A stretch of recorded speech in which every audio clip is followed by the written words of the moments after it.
Greetings, I'm Barrett and welcome to Meet Me at the Table. We're going to begin our first encounter against the Heckaton past the tutorial battle. Here he is all set to go. He's this giant monstrosity with a bunch of arms, and I think he's made of just arms, and he is going to try to destroy us, but that's okay. We have 4 of our titans that are going to try to take him on.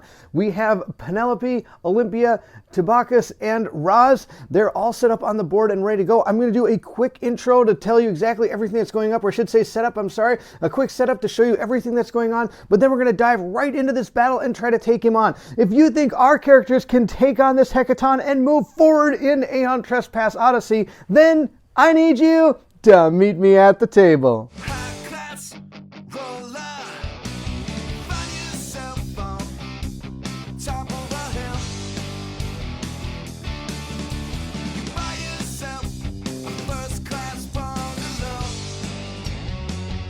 First, I want to quickly discuss our Heckaton we have here. He's got a routine and signature. Those are going to play into effect if, one, you cannot perform what's on the AI card, your signature is going to go off, and signatures are usually very bad because not only do they usually damage your Titans, they can also damage the Argos. If we look here, it does say the Argos loses 1. So we do not want this thing to be damaging our Argos because our Argos is our life, our blood, our home, our everything. Next, we have our signature over here.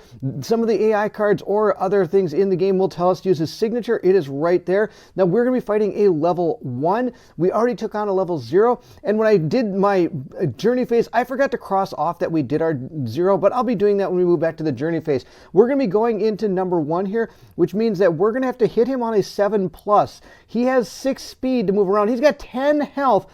And on top of that, he's going to keep all previous traits. So that does mean this friendly warning is still in effect, which means it's going to be -2 to all knockback attacks performed by the Heckaton. And its natural knockback is 5, which is shown right here. It does have 2 rear spots that may play into effect when it comes to maybe some items or weapons or potentially some of the cards that he has that we might be drawing.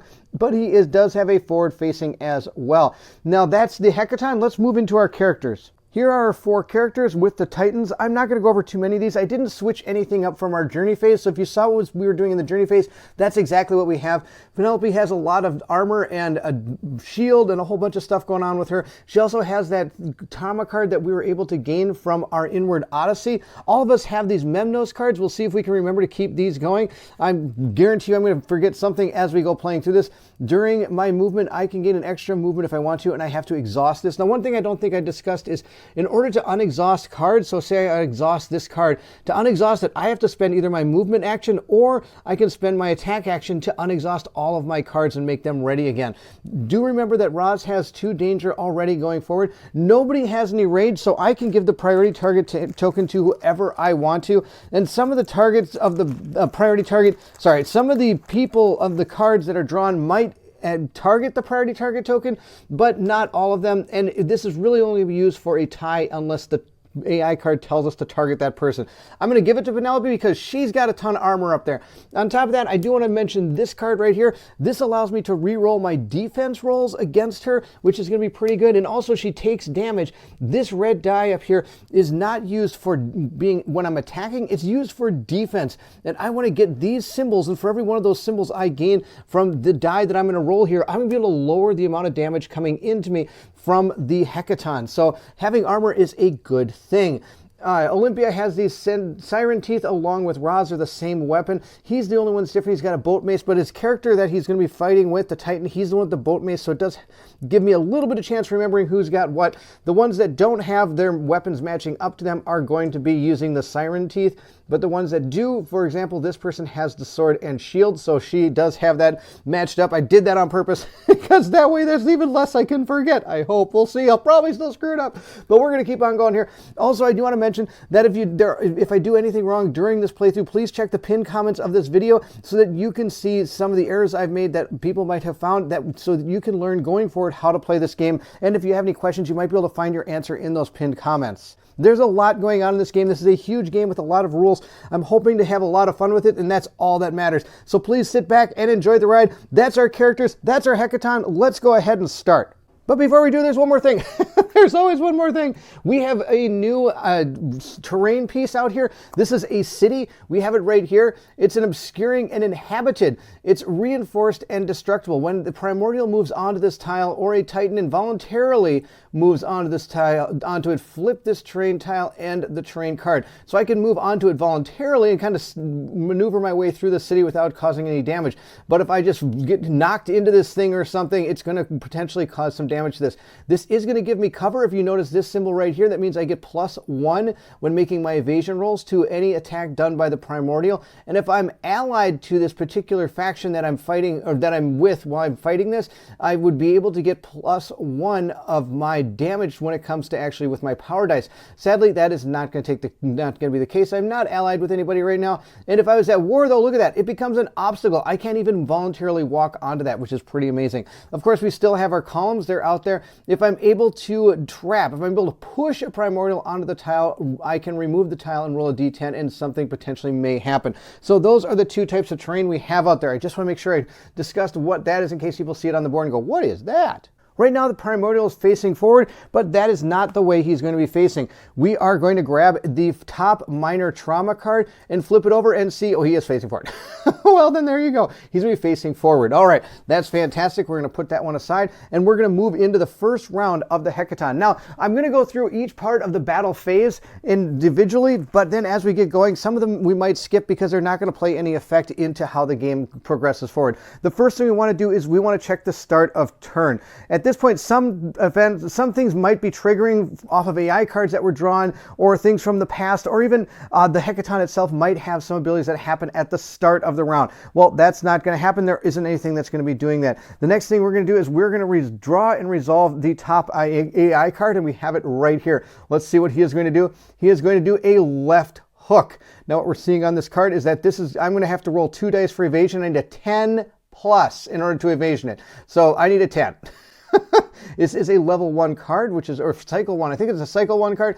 Then we have right here, it says the Heckaton clenches its mighty fist. So now what we're going to do is the next step is we're going to determine our target, which is going to be the closest target in front in range. So that's going to be this one. 1, 2, 3. It could attack this one or that one. They're both, I think, 1, 2, 3 equal spaces from them. So I get to choose which one I want to. No, I don't. I lied. I have to use the priority target token if there is a tie. And lucky for me, I gave it to her. I don't know if that's lucky or not. We're going to 1, 2, 3, move right over there. That's going to be the chosen target. Now removed. Now we're going to make our attack. So here is the attack we're going to do. We are going to have to evade by 2 here. It says move and attack.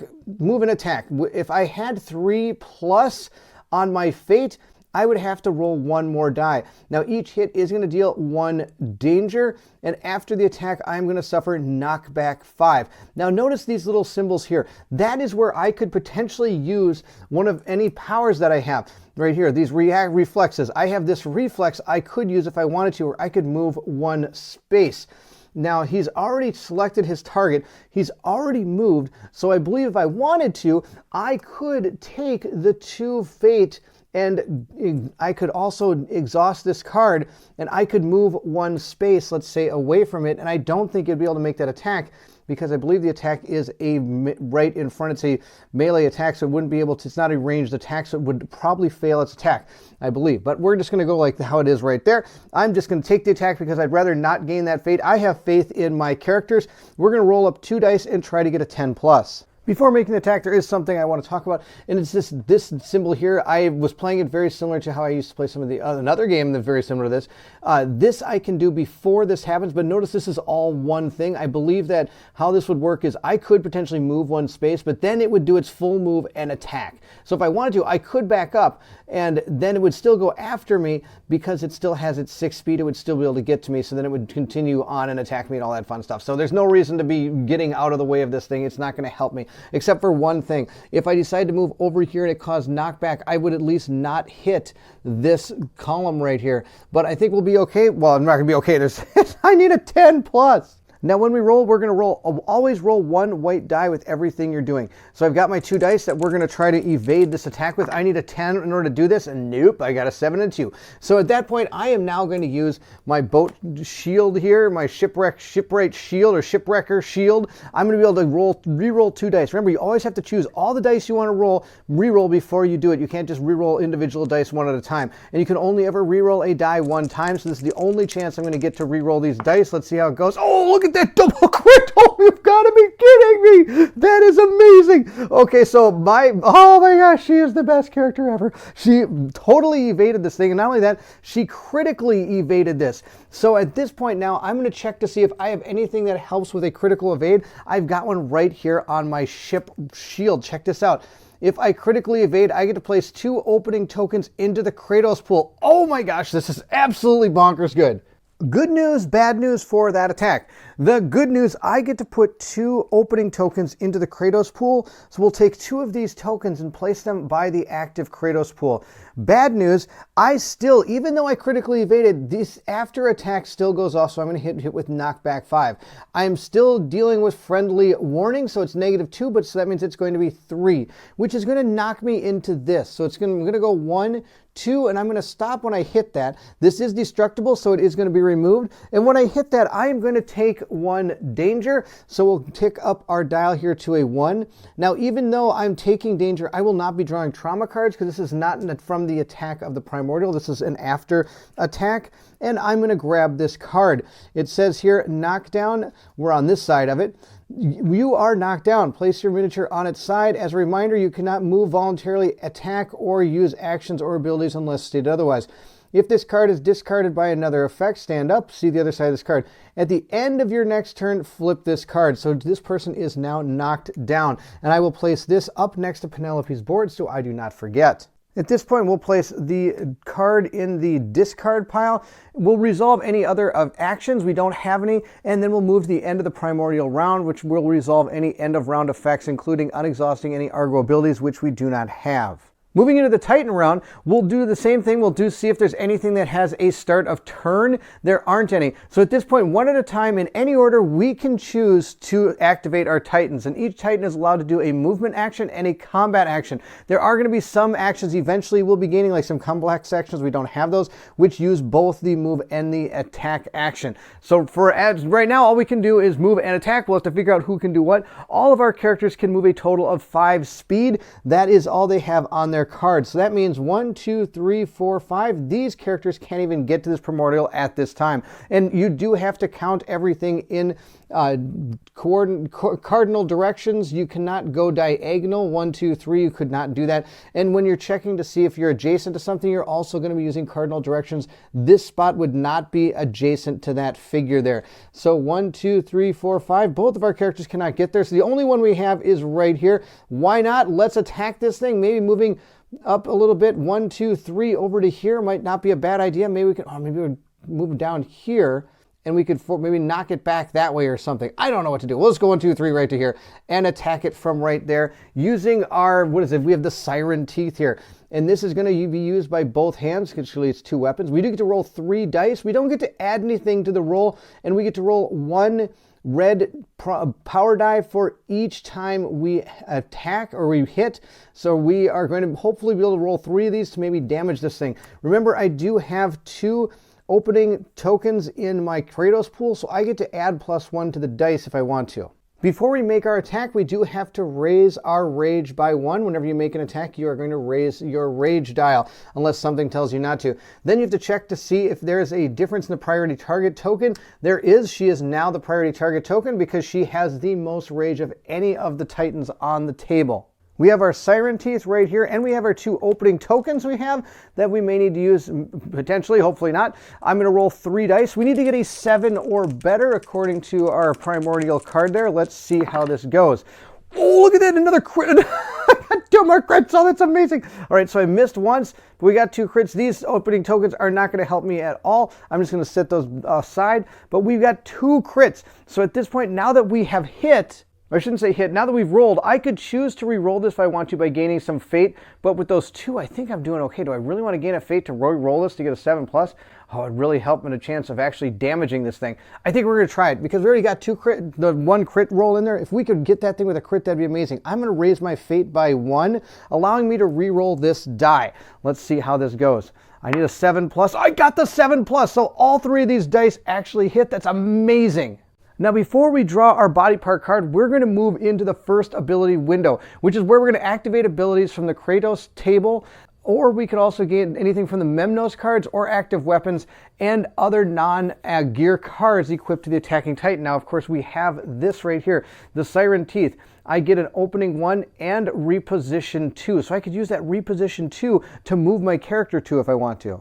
I think I am. I'm going to reposition her 2 right to there. Now from where I am, I could move 2 in any direction, but some of these only work during the second window and some of them work during the first window.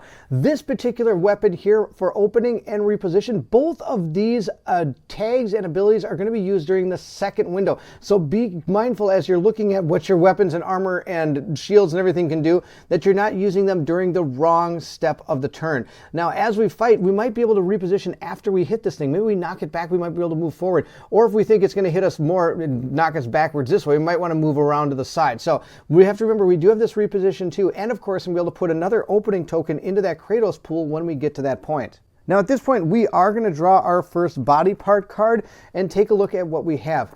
We have found ourselves the Right Mighty Fist. That's fantastic. It has an Aeon Trespass value of 3, so we have to get a 3 or more on our power dice when we roll here pretty soon. On top of that, if I wound it, it's going to push me back 1 and I'm going to gain 1 danger. Then it's going to knock back 5. That's going to be absolutely terrible. And, oh man, this is horrible. But I crit, which is absolutely amazing. Now, of course, we still have to beat the Aeon Trespass Odyssey number in order to make the crit happen.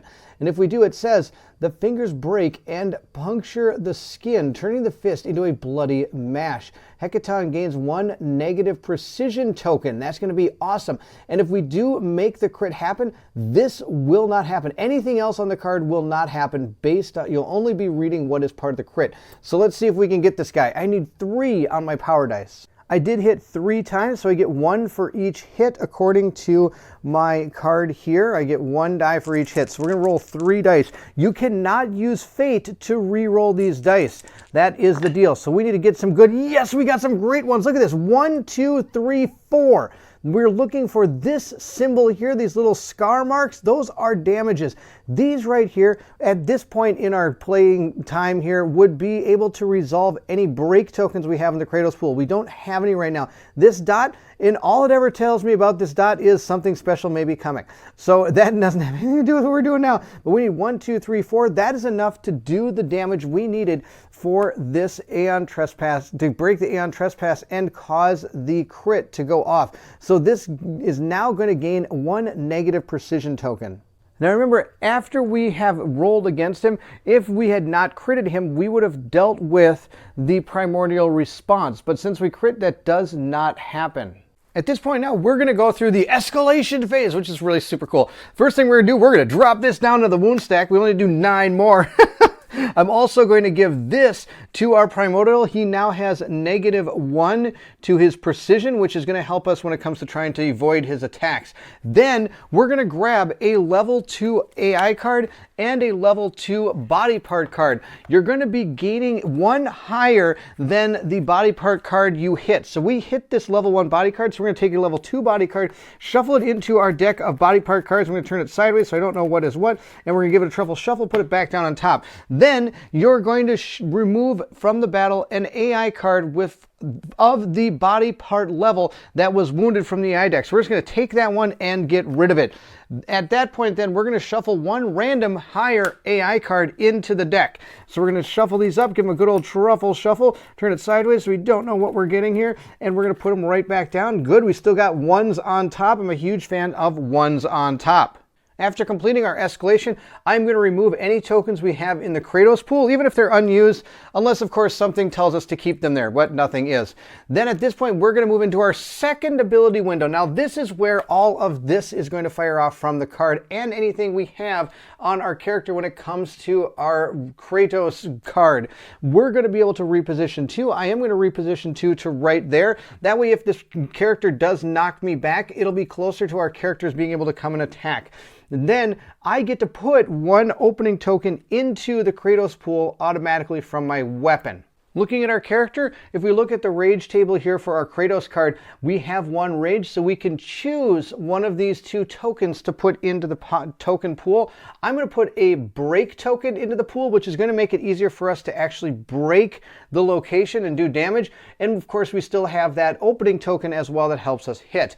We can also activate any Memnos card abilities that happen during the second one, but this one isn't. This one just reduces knockback suffered by 2. Oh, that's amazing. She would have only ever suffered 1 knockback from this thing. That is so good.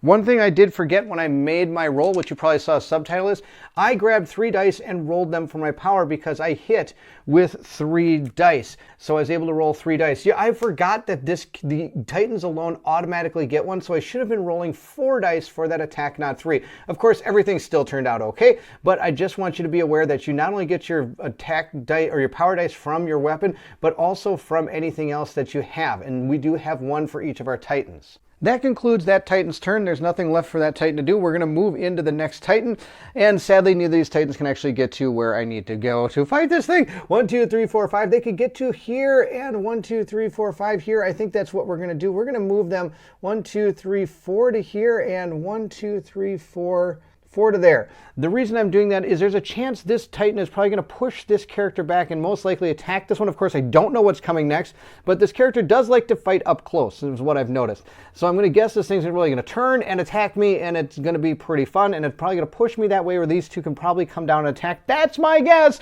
We'll see if it holds up. That is going to be the end of the first turn. I am not going to give those characters any rage because they did not make an attack. And the Kratos pool remains active until a person makes an attack.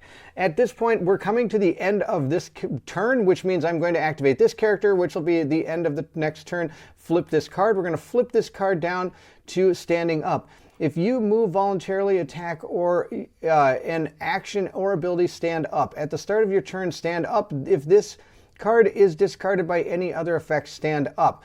Put your miniature in the normal position and discard this card. So that is going to be something we're going to be doing when it comes to our next turn. But as for now, from what I understand, it says if this card is discarded any other, at the end of your next turn, flip this card. So we're flipping it over to the knockdown standing up. It is now our Primordial's turn. There's nothing to do at the start, so we're just going to resolve the top of the AI card, and we do know it's a level 1, which is hopefully going to be somewhat nice. We've found a right hook. Look at this, another 10 plus. This is out of control. All right, so I'm going to target the closest target in front in range. And there is a closest target in front in range. Oh no, my plan is going to fail me miserably. Move and attack. If I have 3 or more fate, I am going to have to roll 1 more die. Each hit deals 1 danger. After attack, knockback 5. Okay, so this is bad. This is really, really bad. And that's because I'm terrible at this game. I didn't even think I should have kept the person here. This person is no longer in front. So this is not going to turn an attack. It is going to move up and attack this character because this character is in front and in range. Unlike other certain boss battlers, there isn't anything about somebody being a threat or not. It just attacks. So it's just going to attack this character. I'm super sad about this. This is not how it was supposed to happen. I failed miserably. It says right here, the Heckaton clenches its mighty fist. Oh, joyous me. But good news, these guys can at least all get there next turn. 1, 2, 3, 4. As long as this thing doesn't move, I can actually attack it. She's going to get knocked back into next week, but you know, that's okay. We're going to have to roll 2 10s again to see if we don't take any damage. Who knows? We might be lucky again. Here we go. Let's see if we can do the impossible. We got a right hook coming in. need to roll 2 10s. Now remember, he does have a -1 precision token, so it's actually a 9+. I'll need a 9+ on these 2 dice. Let's see how that goes. I got nothing. Neither of those are going to help me. I could use my fate to re-roll these dice, but I'm not going to. Instead, we're going to use our shipwrecker shield. I apologize. That is going to be able to re-roll up to 2 dice. So we're going to roll those and see how it goes here. Again, we have failed miserably. We're going to take 2 damage, but we're going to be able to use our dice here. This is from our armor. And unlike an attack, we're going to try to roll this to try to prevent damage. Or I should say danger, I'm sorry. But we're not going to be looking for these symbols. We're going to be looking for these triangle symbols to try to reduce this damage. So let's roll these up and see if I'm able to reduce the damage. I am. Look, I got that symbol. So we are only going to take 1 from this. I do have this reinforce 1, which I could have chose to use, but I decided not to. What this does is I could spend a fate to give myself another die if I wish to roll for my defense here.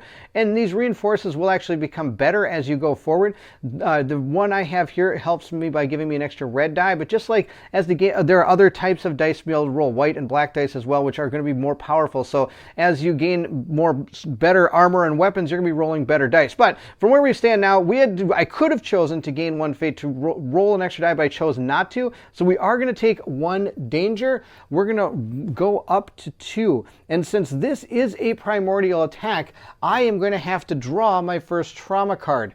And looking at our trauma table there, it shows that I am going to be drawing a minor trauma because I have 1 to 2 danger. So we'll take our first minor trauma card and see what we have found. We have found insulted. You may immediately perform a bonus attack. If you have the knockdown, falling down condition card, immediately stand up. We don't have the falling down one, but we've got the standing up card. I'm going to be discarding this because we are going to stand up and do a bonus attack. That is awesome. Oh, I'm super insulted that you actually hit me.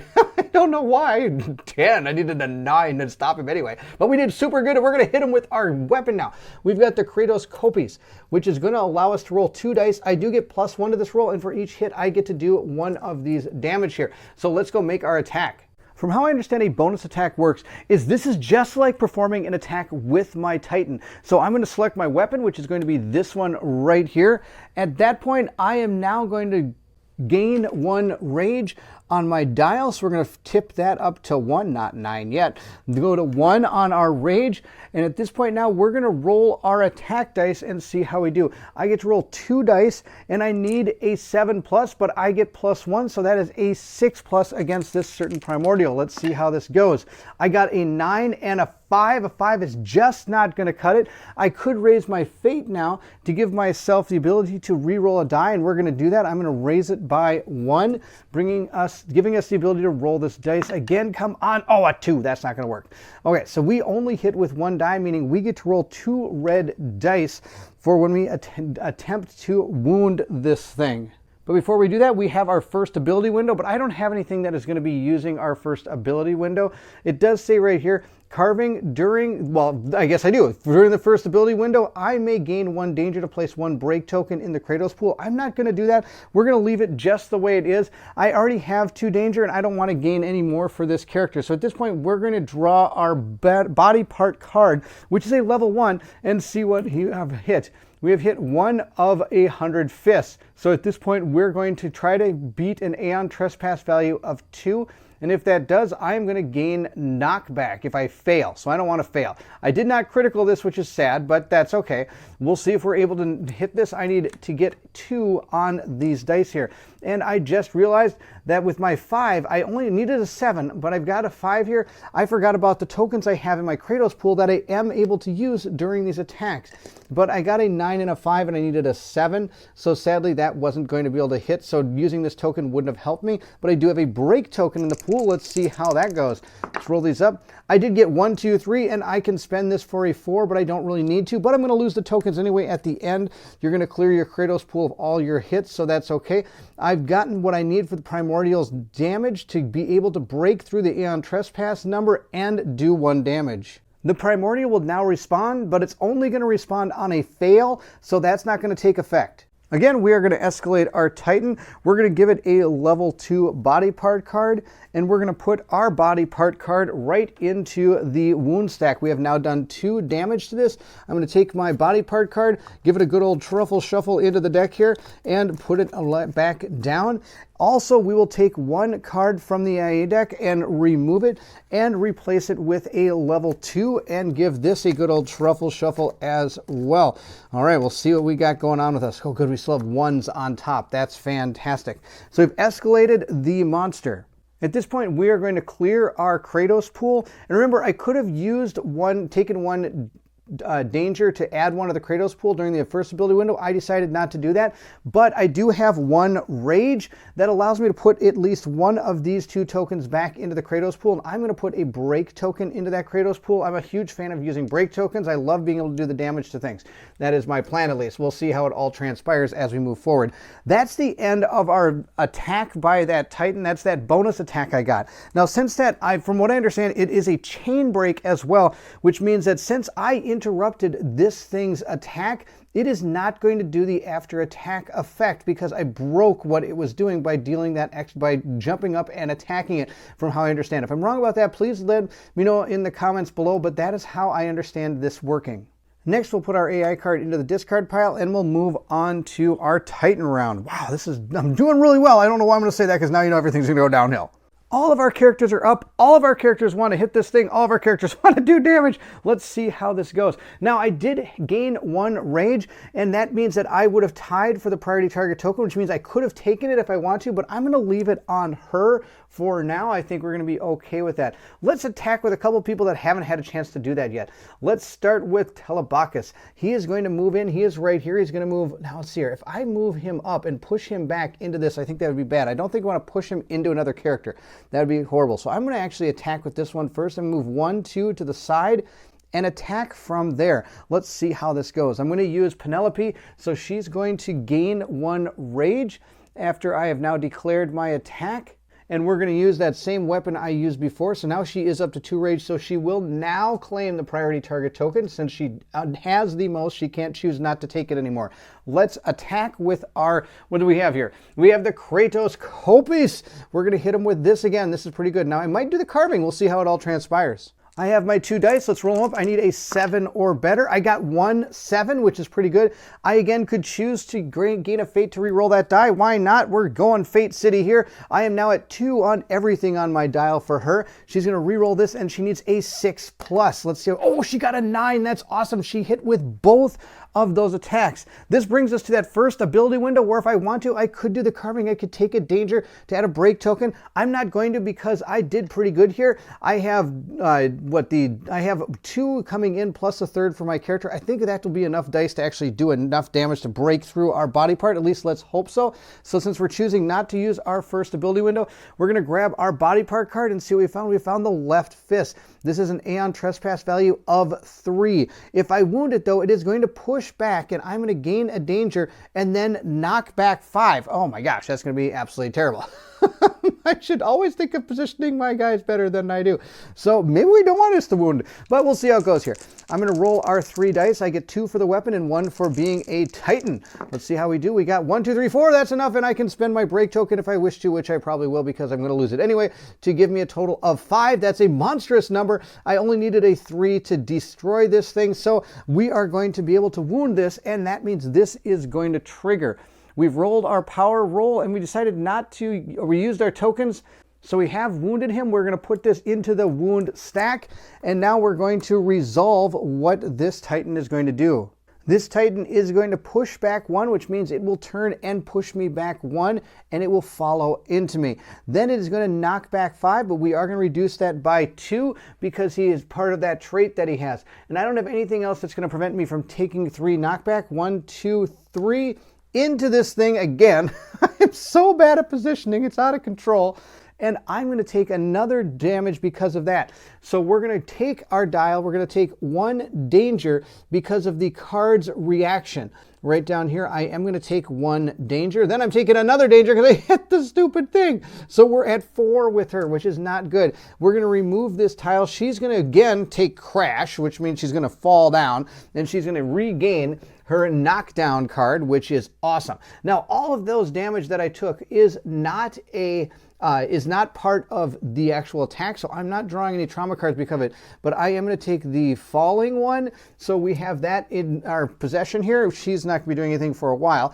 We need to get the other Titans over here, hopefully draw its attention away from her, because I don't want her anywhere near that thing, because she's already taken 4 danger, and not very much has been spread around our other characters. Good news, we have done 3 damage to this thing, so we are doing pretty good. I'm going to grab a number 2 body part and put it into this deck. Give this deck a good old truffle shuffle here, so we can't see what we're looking at there. Give it right there, and boom, another 1. Love it. And then we're going to grab in 1 AI card, remove this one from the deck, and then we're going to add this one in. Give it a good old truffle shuffle to see what we have to deal with. I'm sure 2 is going to pop up on top of this thing now. Yep, there it is. Pow.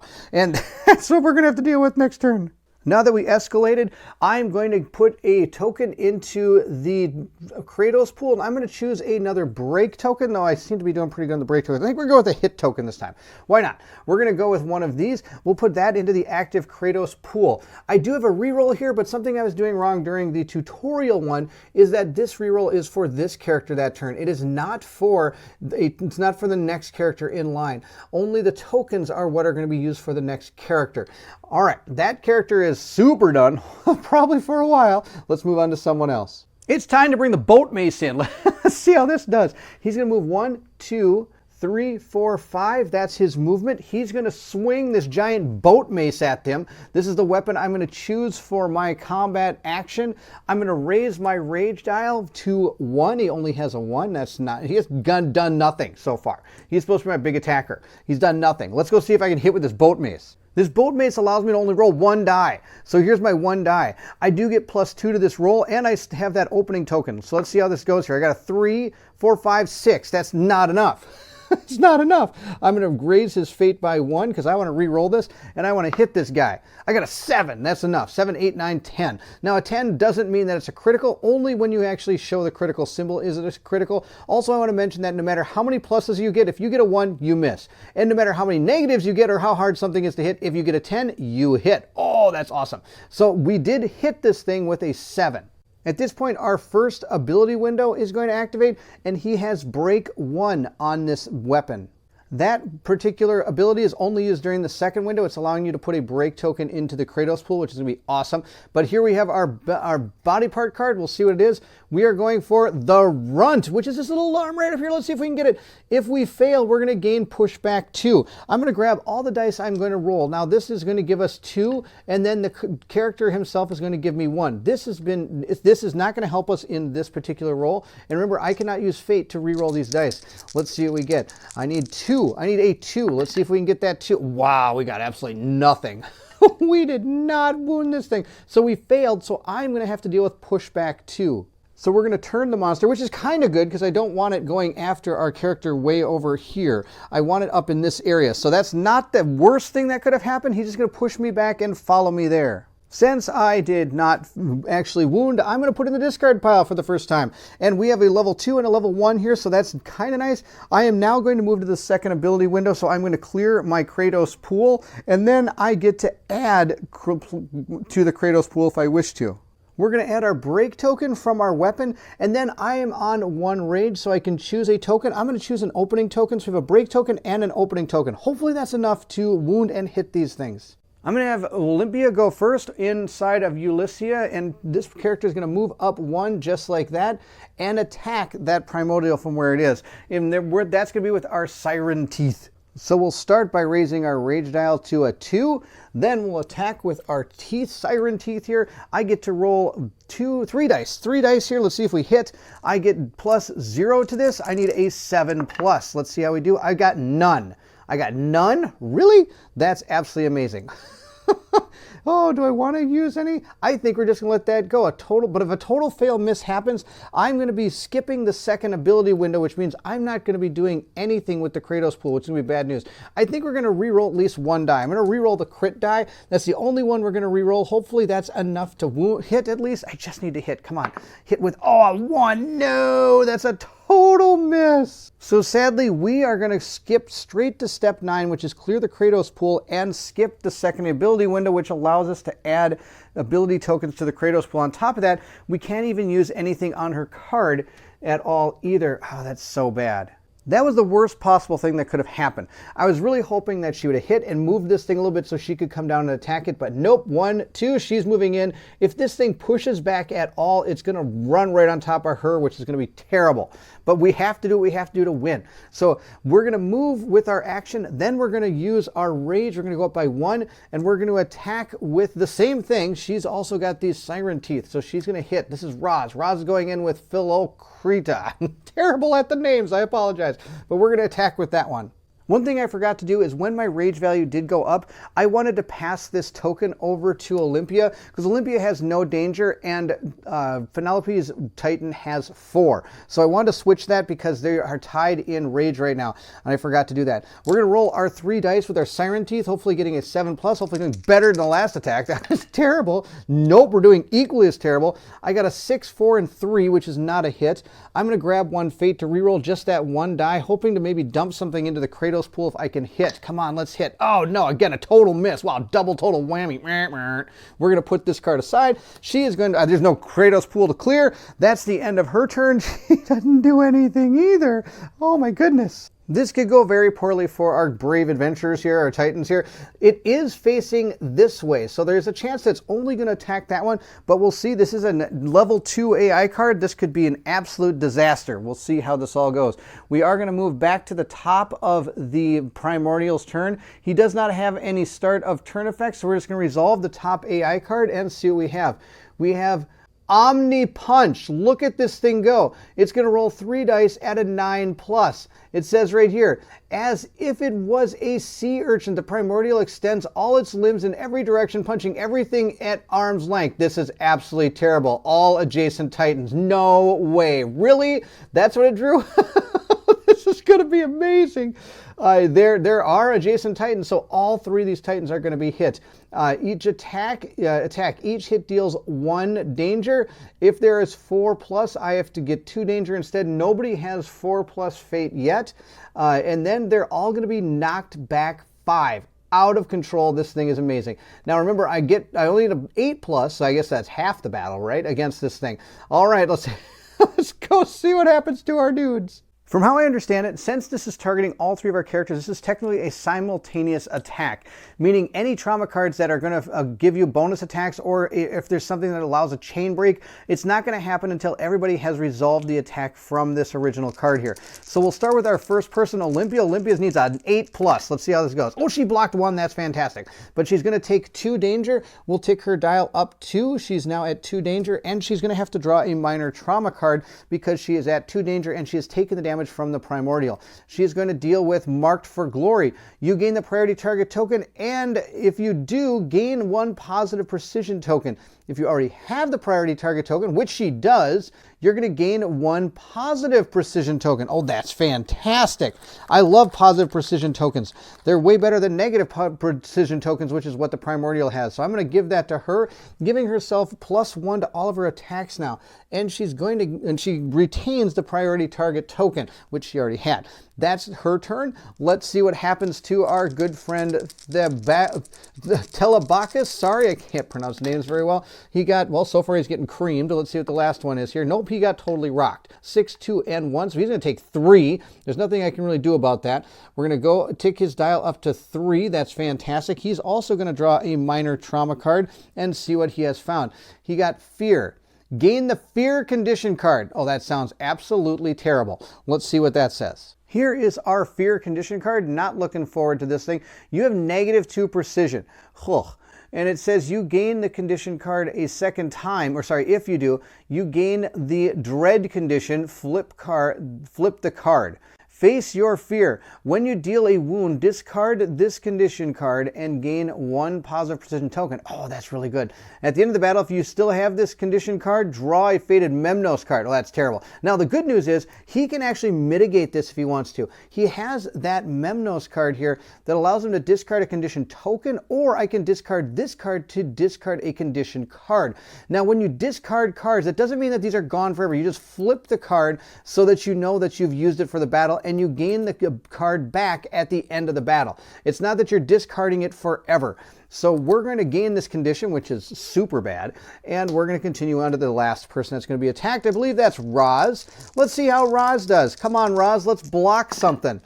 Nope, not blocking anything, taking 3 damage. Or I could take some fate to re-roll some of these.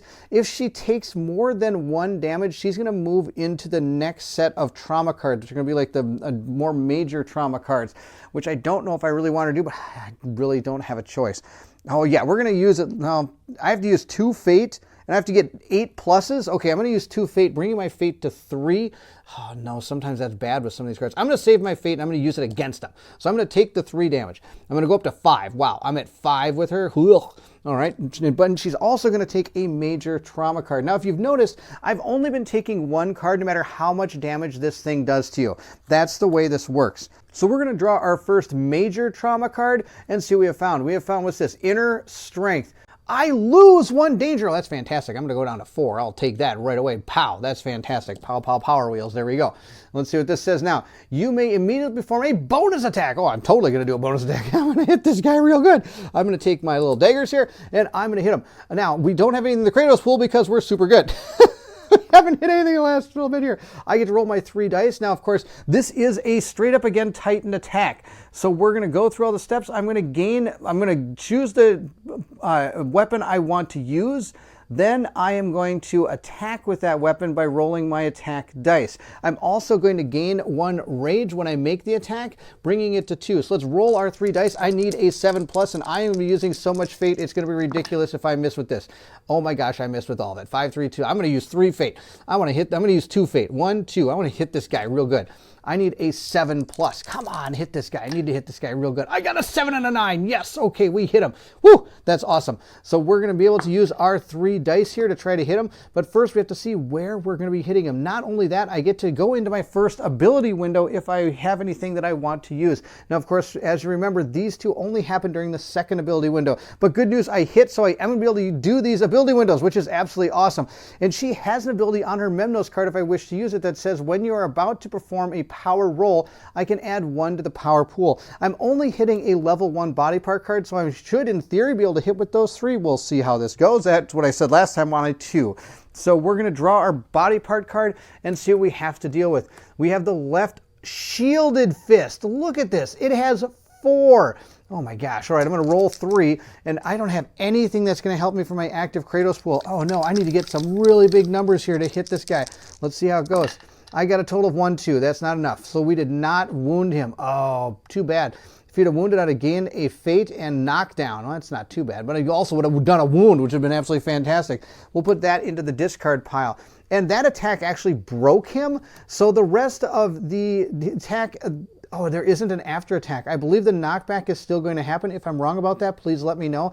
But there's not a next step on this card. I believe the attack still goes through and the knockback still happens. Is how it works. And notice it does say down here simultaneous attack, so that does help you to know that that is what is going to happen. My amazing cast of Titans here are all going to be knocked back 5. But because of the ability, the Primordials was a friendly warning, I'm only going to be knocked back 3. It's -2. So this person is going to be knocked back 3, but she also has that ability that allows me to reduce my knockbacks by up to 2. So she's only going to be knocked back 1. This one's going to be knocked back 3, 1, 2, 3. This one, 1, 2, 3 back there. Probably off screen, I apologize. And that's it. That's the resolution of that AI card, which was absolutely terrible. There are a couple things I forgot during that attack which might have made a difference. One, I forgot that she has this ability to reroll because of her 2 rage. She could have re-rolled the power die. I don't think that would have mattered because she only had 1 hit going in, and the most you can ever get on these dice is 2 anyway. But I also forgot to clear the Kratos pool and add a Kratos token. I am going to add one of these tokens to the Kratos pool. I'm going to add that one because I'm going to have Telebakis go first. Remember, he's at -2 right now with that ability, that card he's got, his fear card. So if he can actually hit, that is going to be amazing because I'll be able to get the precision token and be able to hopefully do some damage to this Titan. It is our Titan's turn. Moving into there, this person is still knocked down. She will stand up at the end of this round from how I understand it. And this person is going to move on in, 1, 2, 3, and attempt to hit with that boat mace again. Let's see how this goes. Our boat mace is going to allow us to put a break token into the break pool. I do have to gain 1 rage for making the attack. We'll roll up our 1 die. I get +2, but I'm at -2, which means I need a 7+ in order to hit this. Come on, let's hit this guy. Yes, I got an 8. That's enough to hit him. So I'm going to be able to roll my 3 dice against this person. Of course, I go into my first action window. There's nothing I can do. So instead, we're going to draw our next body part card. Sadly, this is a level 2 body part. This could be Bad News City. I'm probably not going to... Oh, it's a 5. Look at this thing. All right, let's see what it says. Knuckle teeth. Oh, boy. All right, let's see if we can do this. Okay. Let's see what it says here. I need a 5+. If I fail, I'm going to gain... danger equal to primordial level. Well, this is only level 1, so that's good. I'm only going to take 1, but still, hopefully we can do something good to this guy. At least that's the plan. I'm going to roll my dice. Now let's check out our fear card here just to make sure we're doing this right. When you deal a wound, I have to deal a wound. Oh no, it's not just hitting this thing. So I get my 1, 2, 3 dice here, and sadly I left an opening token in the break pool, not a break token. I should probably put a break token in there. Come on, 5. Nope, not going to get it. I got 2. So he did not wound this, which means that he failed. He's going to gain 1 danger. He's going to go to 4, and I don't get to get rid of my fear card unless I want to discard this card. Well, he's already made his attack, so I'm not going to discard the card yet. He was able to do well that time, but oh well. That's the end of that, and I didn't hit that. And the next primordial card that is sitting on top for the body is another level 2. And again, I forgot to re-roll one of my dice, but again, I had 2, so maybe it might work. Let's roll our dice, see what we get. We got a 2, 3. We got a total of 3. That wouldn't have helped. I needed a 5. I have to remember to keep on that I have these dice rolls here. He does have 2 rage, so I am going to drop a break token into the Kratos pool. I think I need all the help I can get. So we're going to drop that into the Kratos pool and call it a win. Now, I do have this rush ability, which a lot of my characters now are able to do because we have enough danger to take advantage of it. She has the ability to do that. She's more than 3 spaces away, but I'm going to use this character first. 1, 2, 3 down to there and attack because I want to, in case this thing pushes, if she runs in here and gets pushed back or something, I don't want her to trample on top. I like to kind of keep the people at least kind of around this thing is my plan. We'll see if that holds good or not, but she's going to attack and see how it goes. I'm going to give her 1 rage. She is up to 4. She's out of control here. She's doing really good, but that means she's going to be able to drop some good tokens in there, and she gets some rerolls as well. She does have her Siren Teeth, and she has her token, which gives her +1, so she only needs a 6+, and I have 3 dice. Come on, I should be able to hit at least a couple times. Let's do it. I hit once. Really? I only hit once. All right, I'm going to use one of my fate. I'm going to go up to 3 on our dial so that I can re-roll one of our dice. I'm going to re-roll this one. Come on, get a good number in there. Oh, a 7. I love it. So that's 2 hits. I was hoping for a crit, but I'll take it. So I get to use 2 red dice, and I'm going to be using 1 for myself, so I get a total of 3 red dice. We're going to be attacking a body part 2 card. We'll see how this goes. Might not even have a chance here. Let's see what we got. We got hand, feet. Well, it's only a 4, so there is a chance. And it is a fail condition, so we don't want to fail. That's the deal here. No failing. I'm going to re-roll. I'm going to roll these 3 dice here, see what we get. We got a total of 1, 2. So far we're at 2. Now I have 2 rerolls I can do because of my Kratos card or my Kratos table that I have there that allows me to reroll up to 2 of my dice. I'm going to reroll both of these and get some more. Oh, there we go. Look at that. 1, 2, 3. And I've got a break token in there for 4. Boom! I'd hit this, what is it, hand, feet, which means the fail is not going to take place. Since this was a level 2 body part, we're going to place it in the wound stack, and I have to shuffle in 1 higher, which is going to be a level 3, oh, that's an AI card, level 3 body part. Here we go, we're going to shuffle this together here. This is out of control. I got 3, this is no good.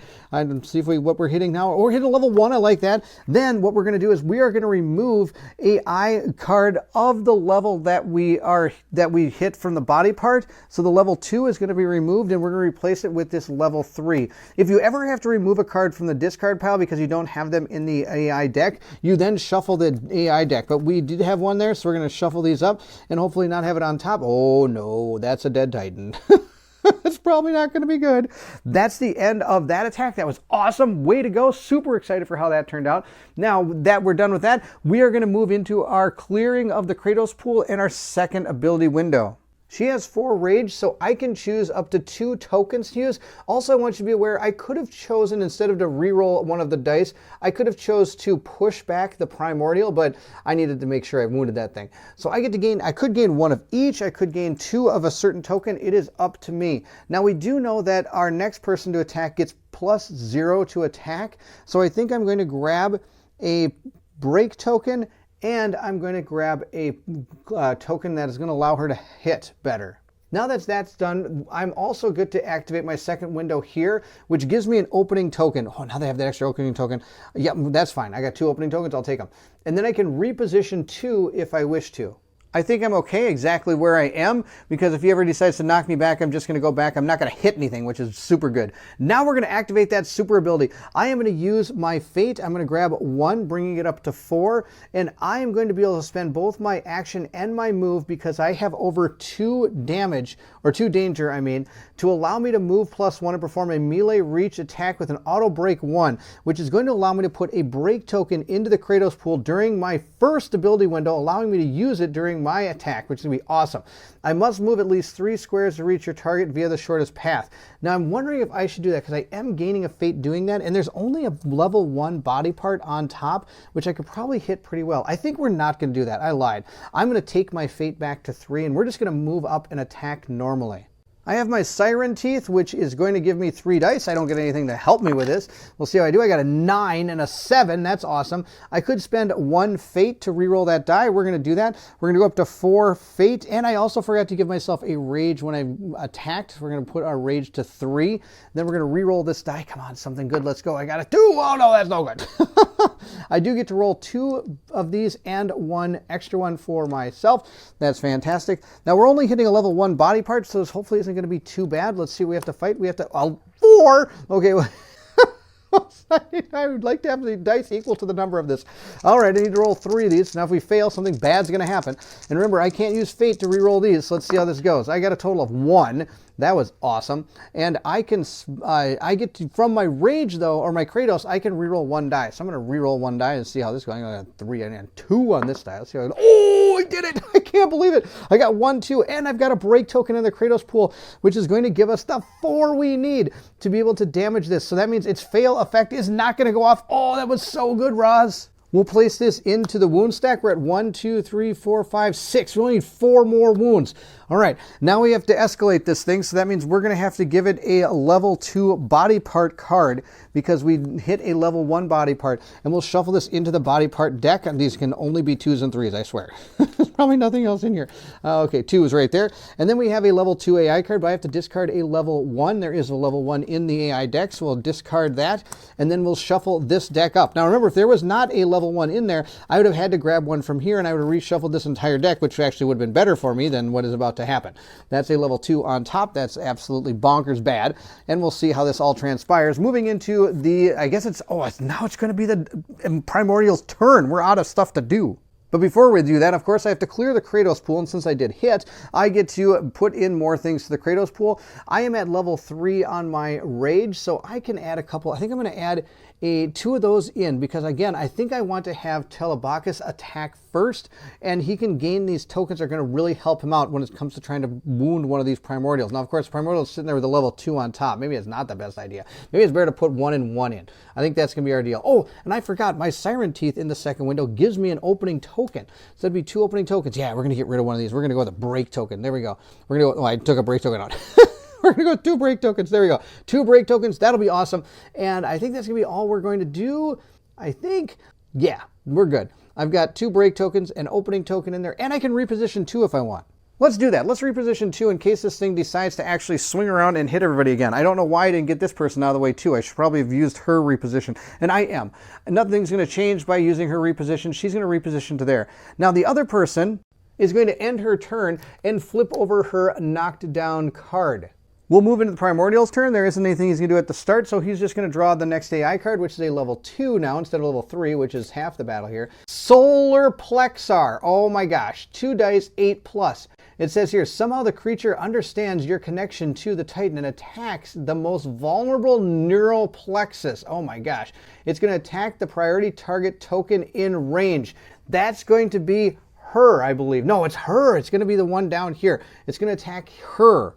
So now that it's selected its target, it is going to move and attack. If I have more than 3 fate, I'm going to have to roll 1 additional die. And of course, I have more than 3 fate. I have 3 or more. So this is going to move, and it's going to move either 1, 2 like that, or it's going to move 1, 2 like that. It is my choice when it's equal distant. Now, of course, if I had a person standing here, my choice would have wanted to be that way, so I didn't actually land on that person. So it doesn't matter which way I move it, but we always have to move it in a zigzag formation as it's moving towards somebody. It can't just go down and then over. So we're going to move it zigzaggy like that. There we go. And then we're going to attack. Oh boy, this is going to be bad news. All right, so it says here that each hit is going to deal 2 damage. Then it's going to knock me down. And then after the attack, if 2+ danger was dealt, I'm going to draw a Kratos card, and those could be Kratos bad. Good news, this thing has a negative precision token, so I only need 7s, but I have to roll 3 dice. We'll see how this goes here. I was able to block 1, and look at these 2 1s. Oh, that's terrible. I think I'm going to use 2 fate, bringing it up to 5 to re-roll these, because this is 2 danger each hit. Each hit is 2 danger. That's bad news. Oh, look, I got 1 more. So now I only am going to take 2. Now, I don't have any way to help with defense on this. So I'm going to take 2 danger, bringing my danger up to 4. And at that point, I'm going to have to draw a major trauma card. Yep, that's the deal. And then I'm going to get knocked down. Hopefully this is not something bad. We have found Call to Arms. Another Titan may move up to 3 spaces and stand up. Oh, that's pretty awesome. I'll take that. Yeah, sounds good. Then I'm going to get knocked down. And then we'll deal with, and then I have to deal with this too. I do have a person over here, 1, 2, 3. I'm going to move right up like that. That's fantastic. That person's up and at 'em. I'm going to get rid of my card here as well. And then I have to deal with the rest of this. She's going to be knocked down. I'm going to put her there. And now she's going to gain this card. So I'm going to flip it this way. She is now knocked down. And it is going to now do, since I have, after 2+ danger was dealt, I have to draw a Kratos card. Here's my deck of Kratos cards. There's about 6 of them. We're going to give them a good old truffle shuffle here, and we're going to draw the top card and see what we get. We have found Abandon. What's this? The primordial urges to flee is just too strong. The primal urge, sorry, you are fleeing. On your turn, you must use your movement to move toward the closest board edge. You cannot attack or use other actions or abilities unless stated otherwise. If you would cross the board edge, remove your Titan from the board, it runs away. For all purposes, treat it as dead. Rally.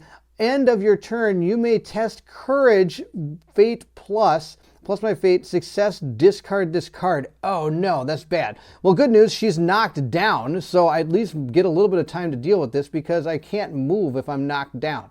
On your turn, you must use your movement to move toward the closest board edge. Or maybe I do have to use the movement to move towards the closest board edge. Let's read our knocked down card. If you are knocked down, if you cannot voluntarily attack or use action abilities, if this card is discarded at the end of your next turn, stand up. See the other side of this card. You cannot move voluntarily, attack or use actions or abilities unless stated otherwise. I believe I am still able to move involuntarily, which is probably what this card is doing, is making me move involuntarily, is my guess. Oh man, this means I'm going to lose a guy. Because this person is super close to the board edge. 1, 2, 3, 4. Oh, yeah, it's totally going off the board edge. That's no good. On your turn, you must use your movement to move towards the closest. I'll have to have you tell me what you think about this card. For all intents and purposes, I'm going to make the game, of course, always a little bit more difficult for myself. I am knocked down, which means I can't move. You cannot move voluntarily, but I believe this card is making me move involuntarily. It says I must move. On your turn, you must move towards the closest board edge. Move toward the closest board edge. So that's the deal. I think that's what's going to happen to her on her turn. That's terrible. Okay. Well, we're going to discard this into the discard pile. That was horrible. And move into our next turn. Hoofda, that solar plexus card was out of control. We're going to move 1, 2 here, and she's going to attack. The reason I'm doing that, if this person gets pushed back and stepped on, it's really not going to matter. She's running off the board anyway, so it doesn't matter what happens to her anymore.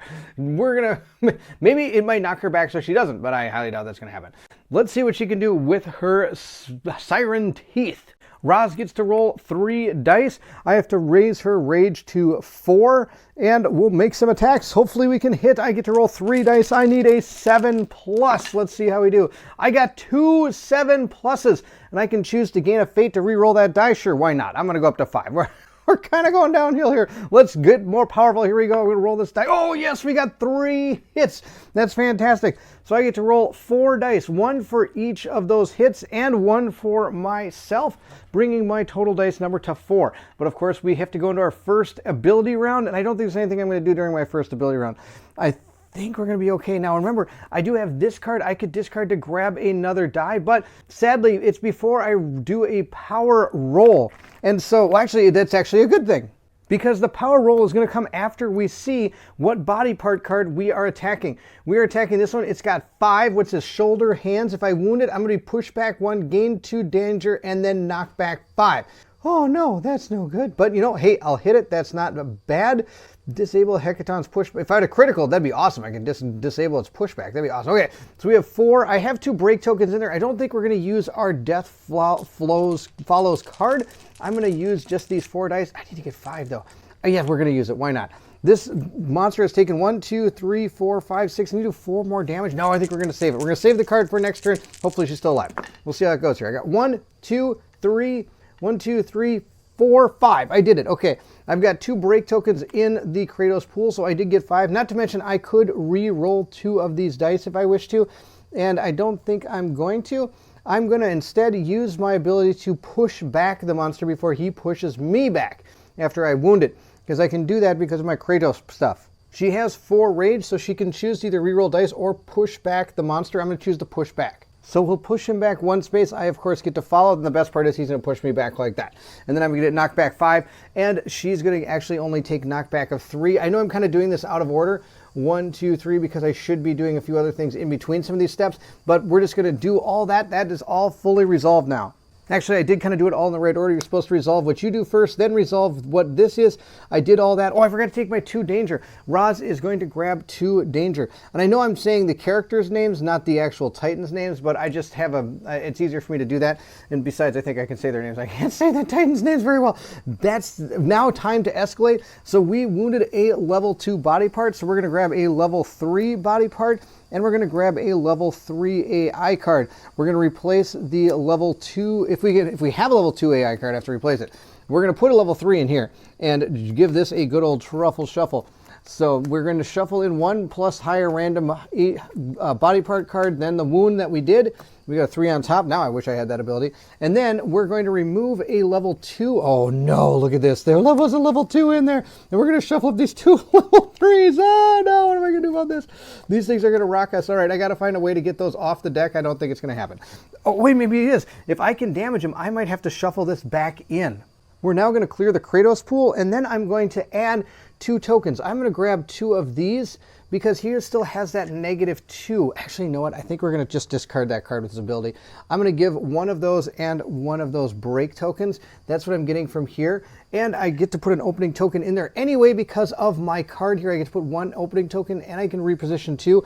I'm going to put 2 of these in. That's going to be the one from the Siren Teeth, and these are going to be from the actual Kratos pool down here. Now, she's at 4, so I can't get any more than that. That's too bad. Oh, well, that's okay. And we're okay. That's okay. We're gonna continue on here. I've got my stuff here. Kratos is good. We're doing okay. Let's see who's gonna go next. I think this time I am gonna have Telebakis go next. And I know I could get a +1 precision token if I wound, but I'm gonna discard this to discard a condition. I don't want that condition anymore. That is terrible. So he's gotten rid of that condition. We're gonna move now and hopefully try to take this guy out. I'm gonna move 1, 2 to right there. That's, I think, the best place for him. I could get behind, or I could get more to the side. Actually, I think I'm going to move 1 to the side over there and attack him from there. And she could reposition 2. She's going to ooh, no, not in front of that thing. She's going to reposition 2 over to here. Why not? What's the worst thing that can happen? This thing comes running forward. I don't think it's going to come running forward. And I don't want to go down here. Actually, I think she's okay where she is. I'm going to move up 2, just so I'm right there. Yeah, that's what I'm going to do. I'm going to move back up 2. He gets his boat mace. I only get to roll 1 die, but I do get +2. Remember, we got rid of that card. Now, I think I did it at the right time.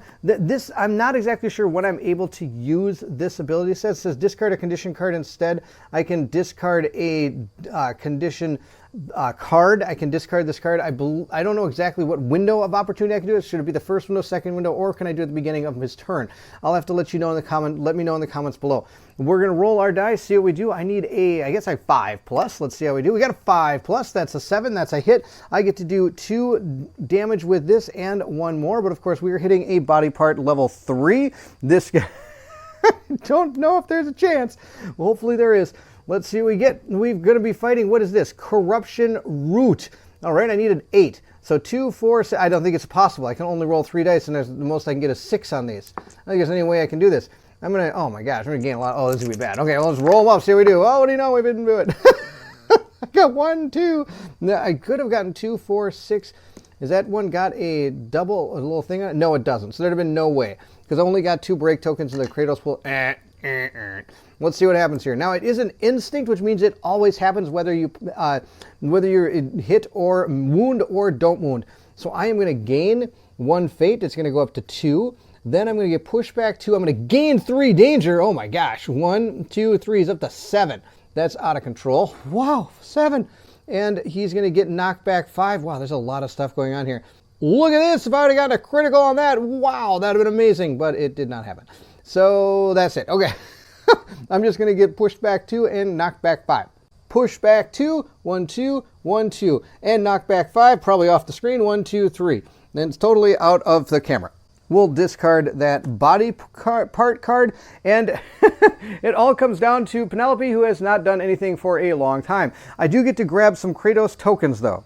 The first thing we do is remove our Kratos tokens from the Kratos pool. There's nothing there. I do get a break 1 token, so I'm going to put that into the Kratos pool, and then he's going to put in 2 more of these, because I'm trying to hit a level 3 body part, and I need as much break tokens, I think, as I can, especially after seeing one come up with an 8. Are you kidding me? Oh my gosh. Penelope is going to perform the Rush ability. She is going to gain 1 fate. She's going to go to 3, and she's going to then move 1 and perform a melee, I get +1 movement and perform a melee attack with an auto break 1. You must move at least 3 spaces and reach your target via the shortest path possible. So 1, 2, 3, 4. That's the shortest path possible. She's standing strong. She's going to hit this guy with everything she's got. I have my Kratos Kopes.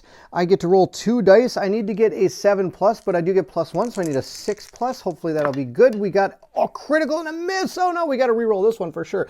So I'm going to give myself a 4. Now, I'm sorry, this is not a critical. That's a hit though. So we're at 4 of our fate. Let's roll this up. I need at least a 6 or better. Yes, I got a 6. So that's 2 hits. I get to roll 2 red dice plus 1 more. I also get that auto break, so I get to add this to the Kratos pool, and it's really not going to help me because I already got 4 in there, and I can only roll 3 dice, so the most I'm able to get out of this is 3 of these. If I'm able to get rat roll right there, I get 6. Is that going to be enough to wound a level 3 body part? Let's find out. I need 5. And head. All right, we'll see how we do. I need 3 hits here on these dice. I only have a 2 rage right now, which means I can only re-roll 1 of these.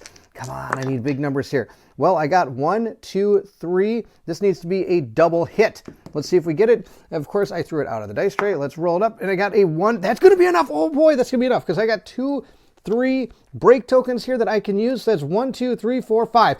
Boom! I wounded this level 3 body part. That's going to be awesome. But I'm still going to have to deal with the instinct because whether you hit or wound or fail, you still do the instinct. Now, sadly, I didn't get a critical. That'd be awesome. So it's going to push back 3. Gain 3 danger. Oh my gosh. So we're going to gain 3. 1, 2, 3. She's now at 7. And we're going to get pushed back 3 and knocked back 5. Wow, this thing's just pushing and knocking everybody around. We're going to be pushed back 3 or pushed back 2. So it's going to go 1, 2, and he's going to follow me. This is going to knock back 5. 1, 2, and then 3, I believe, is going to move him over here. When you hit a board edge, you'd start sliding down the board edges when you get hit with a pushback. I'm sorry, a knockback. And you're always going to move yourself away from the source of the knockback if possible. So moving in this direction would still get me closer to than it would be from over here. I hope that makes sense. Time to escalate. Since this was a level 3 body part, you can't escalate to level 4. So how you do this is you're going to place this wound at the bottom of the body part deck and place a generic double wound onto this stack. So now I've gone 1, 2, 3, 4, 5, 6, 7, 8, 9. We'll have to do one more. Sadly, it's going to go, and that's not going to be good news. After that's done, I'm going to remove from battle the lowest level battle card from body part from the body part deck. I have a level 2 here, so we actually know what that is. So I'm going to remove that card from the deck. Then I'm going to shuffle a random level 3 into the deck.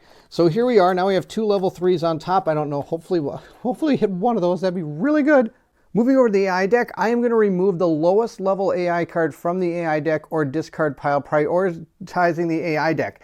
They're both level 3s, so I'm not going to be able to do one from there. So we're going to switch over to here and get rid of one of these level 1 cards. We're going to remove that and place in a level 3. And since I'm moving it from the discard pile, we're going to take this entire deck and give it a good old truffle shuffle. And who knows, hopefully put a level 1 on top. That'd be so good if we did it. Let's see, we did. Nope, well, we got a level 2. That's not too bad. It's better than 3. And now there's one more person to go. And that's this person who is going to crawl, I guess, 1, 2, 3, 4 off the board. And this person is technically considered dead. That Titan no longer exists from how I understand it. Of course, I could be wrong how that works because I don't know exactly the moving versus voluntary versus involuntary and how they would rule what those 2 cards' interactions are going to be. Now, like I said, when I drew both those cards, I could see this going either way. I don't know how you would rule this. But for filming's sake, I'm going to have that person run off the board, especially because it does make it's the harder option of the 2. A couple of things we have to do before we move into the Heckaton's turn is, 1, the person running off the board had the priority target token. So from my understanding, I wouldn't see why this person wouldn't gain the priority target token since that's the person with the most rage that is still on the board. Also, at the end of my attack, I forgot to put tokens into the Kratos pool.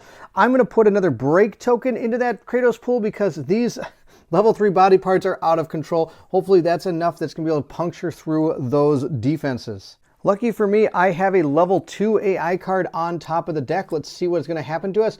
Oh no, it's that one. Solar Plexus. Target the priority target in range. The priority target is going to be this character right here. So it will turn, move, and attack that character. So it has selected its target. It moves and attacks. And I have to roll 8+ on 2 dice. And I also have to roll an extra one because, of course, I have more than 3 fate. Each attack is going to deal 2 danger. I'm going to get knocked down. And after this attack, I'm going to, if there's 2 plus danger was dealt, I'm going to have to draw another one of those vile Kratos cards. Sadly, she has nothing that's going to save her except fate itself. So I'm going to roll up 3 dice and see how we do. I need an 8+. Now I need a 7+ because he has that token on him. I was only able to stop 1. I think we just have to spend some fate here. I'm going to spend 2 more fate because that would bring us to 10 danger right now. I can't afford that. I'm going to roll 2 more dice. Come on, I need to get a 7. Oh no, we're going to take 4 more damage here. So 1, 2, 3, and 4. 9 is the highest you can go on danger. And at this point, we're going to have to draw a trauma card.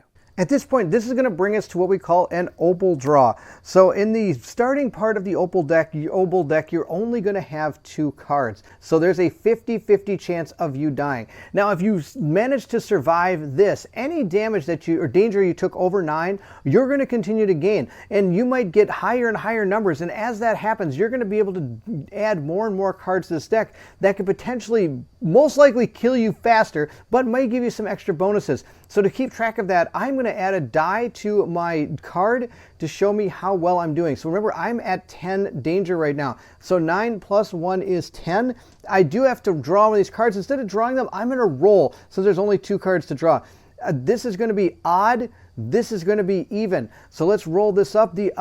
Let's hope the even number. Oh, the even's here. Odd. Hope the odd one's a good one. Here we go. You live. Oh my gosh, I live. Okay. Fantastic. So we're going to remove these cards. I lived through that. Now, of course, I do have to deal with the rest of this. So I am dealt the danger. I was able to do that. Then I'm going to be suffering knockdown. And of course, I have to draw one of those vile Kratos cards. Well, let's draw the next Kratos card and see what we have found. We have found ourselves gain danger equal to your fate. Oh no, that's 7. So we're going to gain 7 more. That brings us to 18. 18 danger. Now, whenever you take danger over the number 9, you're going to draw an obel card. That's just the deal. Even if you get like knocked back into something, or you suffer crash or something of that nature. And if you ever suffer 2 sources of danger at the same time, you're automatically dead. You don't even get to resolve those.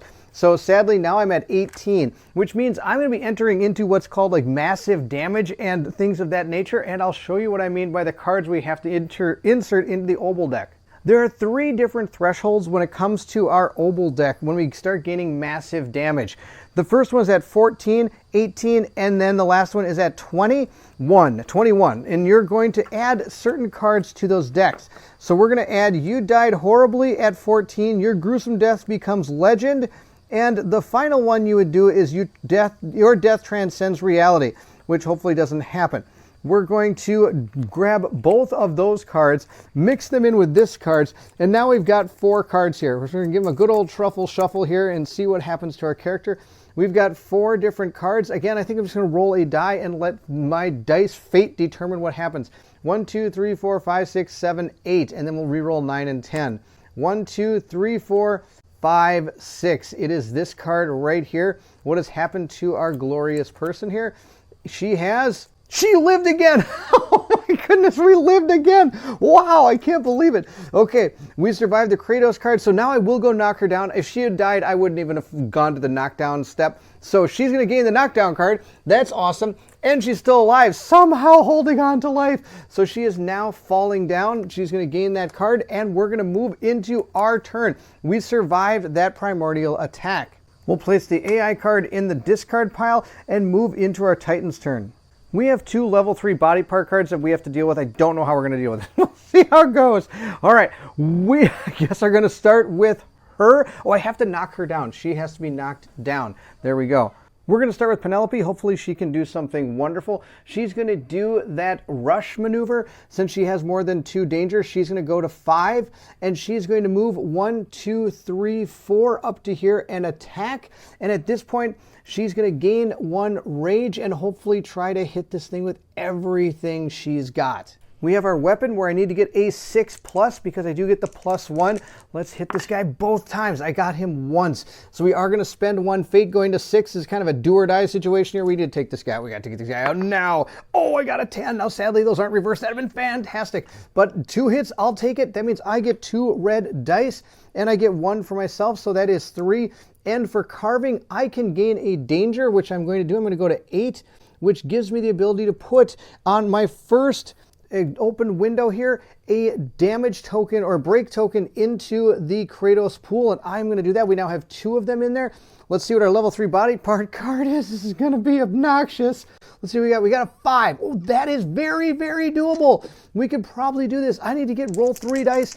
I just need, oh, come on, here we go. Let's get this guy. 1, 2, 3, 4. That's not enough. I need 5.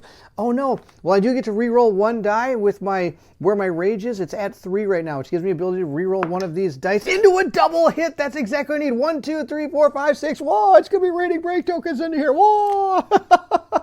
I was able to get the 5th hit, or pass the Aeon Trespass number of 5. So we were able to hit this guy and take him out. Having wounded a level 3 body part card, we're going to be placing a double wound into the deck here, which is definitely going to be enough. We got 2, 4, 5, 6, 7, 8, 9, 10, 11. We did 11 damage. We really took him out, which is fantastic. Then that's going to happen before any of this. So we were able to destroy the Heckaton at level 1. Let's move into the aftermath. We are victorious. We get to go on to the aftermath. There's a few things we get to do if we are able to be victorious. The first one is I get to reset everybody's dial back to 0 for everything, which is fantastic. I do get to subtract 2 from the Argos Fate, which is going to help us quite a bit. Now we're at 0, which is really good.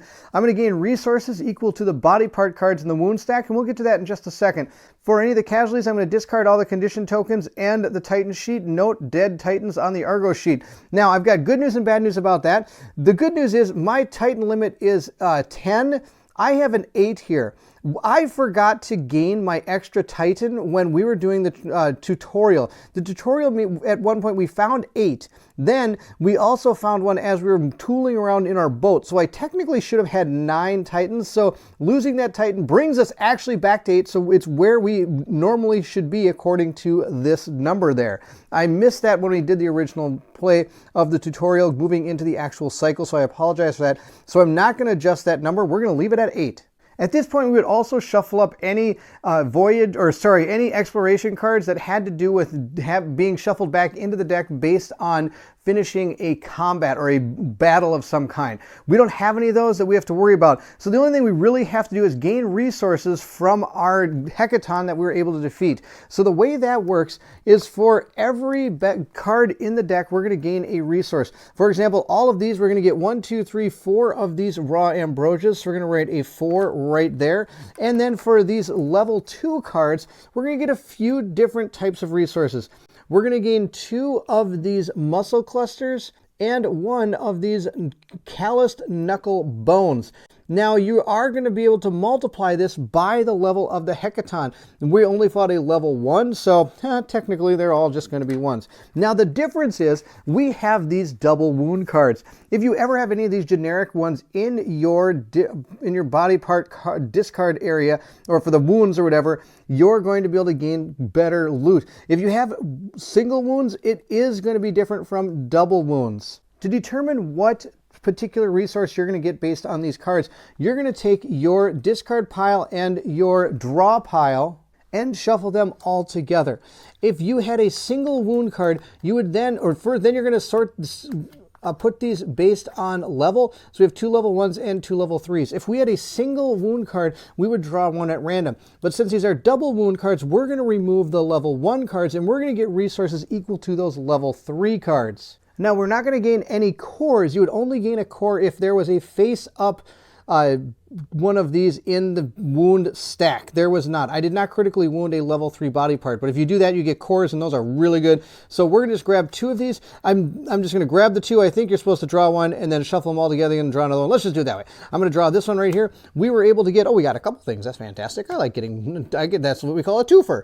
I'm going to gain 3 and 5. This is another raw ambrosia here, so we now have 3 of these and 5 of these. Then I'm going to take these, give them a good old truffle shuffle again, and draw another one for our other double wound and see what we get. Give them a truffle shuffle, boom, boom, boom, boom, and then draw a card.